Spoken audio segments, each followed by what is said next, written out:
अस्सलाम वालेकुम दोस्तों, इंग्लिश बोल चाल में आपका इस्तकबाल है। चलिए हम आज का हमारा लेसन शुरू करते हैं। कोई भी ज़बान पर हमको अबूर हासिल करने के लिए, कोई भी ज़बान पर महारत हासिल करने के लिए हमारे पास उस ज़बान के ज़खीरे अल्फाज का होना बहुत ज़रूरी है। जिस ज़बान पर हमको महारत हासिल करना है, जो ज़बान हमको सीखना है, उसकी वोकैबुलरी हमारे पास होना बहुत ज़रूरी है। हम इंग्लिश बोल चाल का एक सिलसिला शुरू किए हैं। हम रोज़ाना आपको एक ग्रामर का लेसन पढ़ाते हैं और एक दिन हम आपको वोकैबुलरी भी कुछ देने की कोशिश करते हैं, क्योंकि हमारे पास अगर वोकैबुलरी होंगी तभी हम कोई ज़बान को आसानी से सीख पाएंगे और बोल पाएंगे। चलिए हम आपका आज का लेसन शुरू करते हैं। जैसे छोटे छोटे बातों को हमें ध्यान में रखना बहुत ज़रूरी है कि अंग्रेज़ी सीखते वक्त में छोटी छोटी बातों को और छोटे छोटे अल्फाज के मानी को समझना बहुत ज़रूरी है, किसको क्या कहा जाता है। चलिए मैं आपको शुरू करता हूँ। आम बोलचाल में ऐसे बहुत सारे अल्फाज हैं जिसको हम समझ नहीं पाते। चलिए मैं आपको शुरू करता हूँ। आज का हमारा सबसे पहला जो वर्ड है वो है एज़। एज़ के माना होते हैं के तौर पर। एज़ मीन्स के तौर पर इस्तेमाल किया जाता है। उसके बाद आए, ये आम तौर पर मैं के लिए इस्तेमाल होता है। जैसे मैं बता रहा हूँ तो मैं हर बार अपना नाम नहीं लूँगा कि मैं कहूँगा, यानी आई एम अब्दुल रज़ाक, मैं अब्दुल रज़ाक सर हूँ। जैसे ही वो लड़का मुज़क्कर के लिए इस्तेमाल होता है, ही वो। जैसे दैट जब हम कोई चीज़, दूर की चीज़ अगर दिखा रहे हैं तो उसके लिए इस्तेमाल करते हैं दैट, वो। दैट इज़ विंडो, वो खिड़की है। अगर हम कोई नज़दीक की चीज़ दिखा रहे हैं हमारे पास की, ज़रा नज़दीक है, जैसे मेरे हाथ में पेन है, कलम है, तो मैं इसको क्या कहूँगा, धिस, ये। दिस इज़ अ पेन, एक कलम है। इस तरह से हम इस्तेमाल करेंगे। उसके अलावा हिज यानी उसका। उसके बाद वाज, ये पास्ट टेंस में इस्तेमाल होता है। था, हम टेंसेस भी पढ़ रहे हैं साथ साथ हम ज़ख़ीरे अल्फाज भी जमा कर रहे हैं।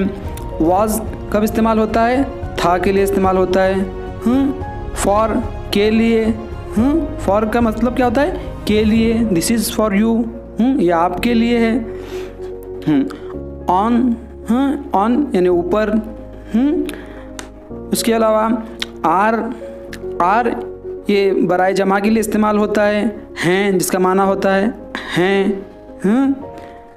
They are girls.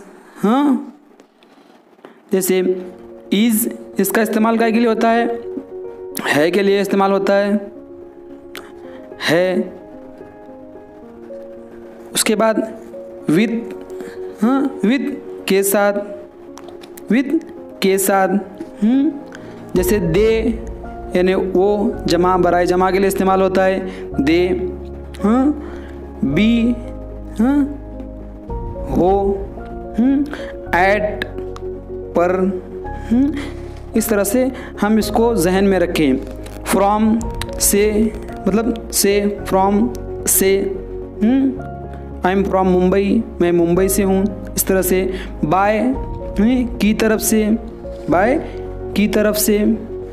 हॉट यानी गर्म।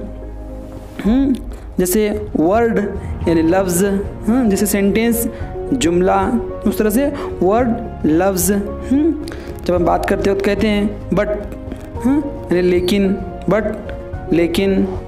व्हाट यानी सवाल के लिए इस्तेमाल होता है, क्या। सम कुछ। इट यू सामने वाले के लिए इस्तेमाल होता है, आप, तुम, यू। और यानी या हैड, पास्ट टेंस में इस्तेमाल होता है, हमने देखा था। था, हैड था। ऑफ के, एंड यानी और। मी एंड माय फ्रेंड, मैं और मेरा दोस्त। एक। इन यानी में। वी हम। कैन कर सकते हैं, यू कैन डू इट, तुम कर सकते हो, तुम अंग्रेज़ी सीख सकते हो। आउट बाहर, अदर दीगर, वर थे, वाज वर, वाज था, वर थे। डू करना, इफ़ अगर, विल होगा। यहाँ पर हमारा आज का लेसन ख़त्म होता है।